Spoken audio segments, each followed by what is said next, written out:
Anaemic ആയവർക്ക് നല്ല blood ഉണ്ടാകാനും ഫേസൊക്കെ നല്ല വെളുത്ത് ചുമന്ന് തുടുത്ത് ആൻറ്റി ഏജിങ് ഒക്കെ ആയി റിങ്കിൾസൊക്കെ പോയി നല്ല ഭംഗിയാകാനും മീൻസ് കൊളാജനാണ്. അതേപോലെ തന്നെ ഗ്ലൂട്ടാത്തിയോണൊക്കെ ഉള്ള ഒരു നാച്ചുറലായിട്ടുള്ള ഒരു ഐറ്റം. ഇങ്ങനൊരു സാധനം നമുക്ക് ഉണ്ടാക്കി നോക്കിയാലോ. അപ്പം നമുക്ക് നമ്മുടെ പ്രോസസ്സിങ്ങിലേക്ക് സ്റ്റാർട്ട് ചെയ്യാം. ആക്ച്വലി ബീട്രൂട്ട് ആയാലും ഡേറ്റ്സ് ആയാലും ഒക്കെ നമുക്ക് വളരെ നല്ലതാണ് ഹെൽത്ത് വൈസ്. നമുക്കായാലും കുട്ടികൾക്ക് സ്ത്രീകൾക്കായാലും കുഞ്ഞുങ്ങൾക്കായാലും വളരെ നല്ലതാണ്.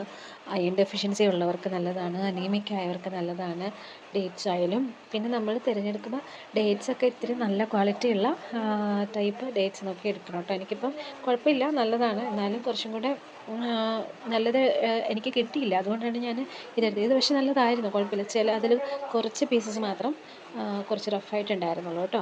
നമ്മളിതുപോലെ നമ്മൾ കുക്കറിലേക്ക് ബീട്രൂട്ട് പീൽ ചെയ്തിട്ട് കുക്കറിലേക്ക് ബീട്രൂട്ടും ഡേറ്റ്സും കൂടി ഇട്ടിട്ട് നമ്മൾ വേവിച്ചെടുക്കും. ഇതിനകത്ത് ഷുഗർ ആഡ് ചെയ്യുന്നതേ ഇല്ല. നമ്മൾ ഷുഗർ ഫ്രീ ആണ് ആക്ച്വലി. നമ്മളിതിനകത്ത് ഒരു ഷുഗറും ആഡ് ചെയ്യുന്നില്ല. ഇതിന് നല്ല മധുരമുണ്ട്, പക്ഷേ ആ മധുരം ഇതിൻ്റെ ഡേറ്റ്സിൻ്റെയും ബീട്രൂട്ടിനും ഒരു ചെറിയൊരു സ്വീറ്റ് ടേസ്റ്റാണല്ലോ വരുന്നത്.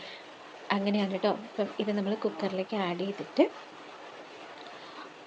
കുറച്ച് വെള്ളം, ഒത്തിരി വെള്ളം വേണ്ട, കുറച്ച് വെള്ളം, ഒരു പിഞ്ച് ഉപ്പിട്ടോ അതിൻ്റെ ഒരു സ്വീറ്റ് ടേസ്റ്റ് ബാലൻസ്.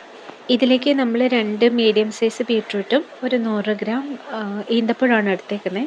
നന്നായിട്ട് വേവിച്ച് തണുത്താറിയതിന് ശേഷം അരച്ച് ഒരു നോൺ സ്റ്റിക്ക് പാനിലേക്ക് ഇച്ചിരി നെയ്യ് ഒഴിച്ചിട്ട് അത് നമ്മൾ നന്നായിട്ട് വഴറ്റി ജാം പരുവത്തിൽ എടുക്കുക ചെയ്യുക.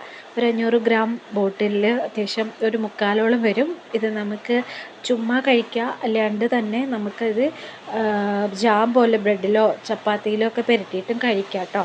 കുട്ടികൾക്ക് ഇഷ്ടപ്പെടാനാണ് ചാൻസ് കൂടുതൽ. ചില കുട്ടികൾക്ക് ഇഷ്ടമുണ്ടാവില്ല. അതിപ്പോൾ ഗ്രാമ്പൂവിൻ്റെ ടേസ്റ്റ് മീൻസ് ഞാൻ ഗ്രാമ്പൂ ഇട്ടിരുന്നു, ഗ്രാമ്പൂവിൻ്റെ ടേസ്റ്റൊക്കെ ഇഷ്ടമില്ലാത്തവർക്ക് അത് ഇഷ്ടപ്പെടില്ല, അതൊക്കെ സ്കിപ്പ് ചെയ്യുക.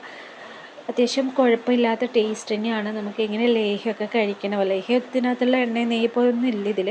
നല്ലോണം ബ്ലഡ് ഉണ്ടാവും. അപ്പോൾ താങ്ക് യു ഫോർ വാച്ചിങ്.